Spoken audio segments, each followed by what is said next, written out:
Welcome to part 9 on the Second World War. We're now going to talk about the attack on Pearl Harbor.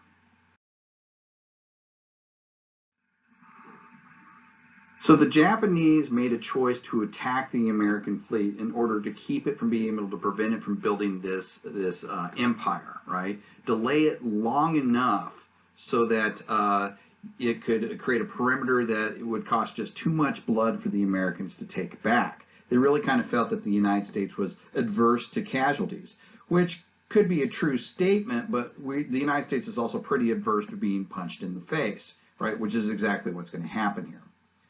On December 7th, 1941, Hawaii time, it was a Sunday, right? The Japanese are going to attack.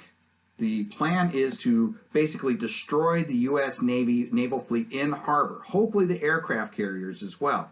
The attack was planned by a very forward-thinking admiral in the Japanese Navy, an admiral named Yamamoto Isoroku. Right?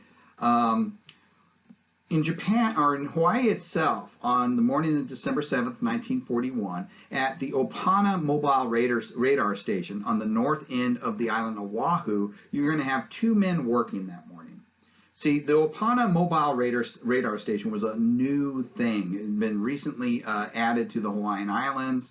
Radar advancements are moving fast and furiously at this time. And so what happened was with this new station is that you had two people manning these stations Monday through Saturday from 4 p.m. to 7 p.m. You had a trainer and a trainee. Neither one of them were analysts. Obviously, the trainee is not. But even the trainer doesn't know how to necessarily interpret the signals, but he knows how to operate the equipment. And he's going to train the trainee. Now, like I said, Monday through Saturday, you did it from 4 p.m. to 7 p.m. But on Sundays, you operated it from 4 a.m. to 7 a.m. early in the morning so that you could have the rest of Sunday off. December 7th being a Sunday. Now, on this day, two men were up there at the Opana radar station. 7 o'clock rolls around. They've been sitting there training, but their ride hasn't shown up yet. So the trainee suggests, why don't we just keep playing with this thing until our ride shows up? I can get some more time in on it. And the trainer says, sure. So they are working with this thing while they're waiting for their ride when all of a sudden at 7:02 a.m., a huge signal shows up on the radar coming directly from the north. Now, like I said, the trainer he can't analyze what this signal is, but he knows it's a large signal, which means it's a large number of aircraft. So he follows procedure and he calls down to Fort Schaefer to the information center. Now, at Fort Schaefer, everybody's left. It's after 7 o'clock. There's only two people present there inside the information center. The janitor, who's cleaning, and the officer on duty, a Lieutenant Kermit Tyler, whose shift doesn't end until 8 o'clock. Right? The janitor answers the phone. He goes and finds Lieutenant Kermit Tyler. Tyler picks up the phone and says, yeah, this is the Opana Mobile Radar Station. We've just picked up a huge signal from the north. Kermit Tyler begins to think about it for a minute, and he realizes, okay, well, wait a minute. When I was driving into the base this morning, the Hawaiian radio station was still playing luau music. Now, that's actually important. You see, back then, in the 1940s, radio stations actually signed off at night. They would go until 10 o'clock, midnight at the latest, and then they would sign off, and they would start up again at 6 to 9 a.m. the next morning.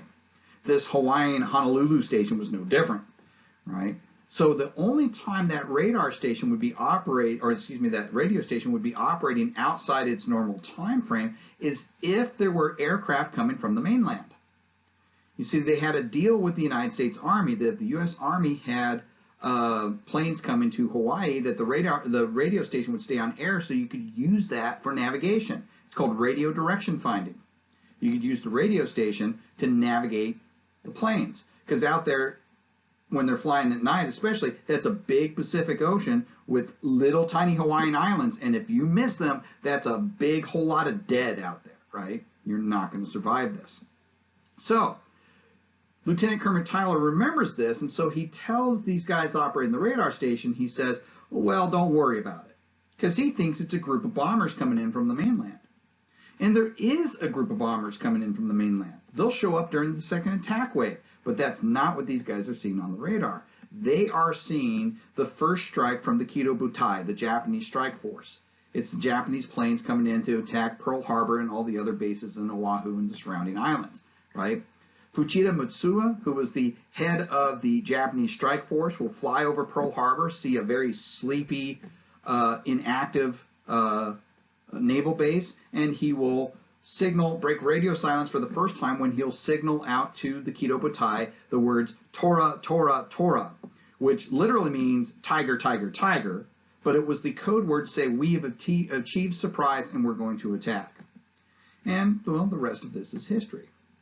All right, 2 attack waves will attack the battleships in Battleship Row. The aircraft carriers weren't there, fortunately, right? Of the 8 battleships in Battleship Row, all 8 of them will sustain some form of damage, 2 of them critically. The Arizona will explode, causing the ship moored next to it, the Oklahoma, to capsize, but those are the only 2 battleships that will be completely demolished in the attack. They will destroy the target ship, Utah, which was a decommissioned battleship. Right, that doesn't really count. The Oklahoma will later be scrapped, and the Arizona, of course, is still there today. And for a while, anyways, they have put a pretty big dent into the U.S. naval fleet. Now, fortunately, the admiral in charge of the carriers, Admiral Nagumo, will not launch a 3rd attack, which was slated to attack dry docks and fuel storage. Because of that, the United States will still be able to use Pearl Harbor as a naval base during the rest of the war. Had they launched that 3rd attack, had they attacked those fuel storage facilities especially, the United States would have had to operate from the west coast of the United States, and many analysts think that that would have extended the war as much as 2, possibly even 3 years. Now, Yamamoto's response to this great victory was pretty somber. He actually said, "I fear that all we have done is awaken a sleeping giant and filled him with a terrible resolve." And as they'll find, he was absolutely correct.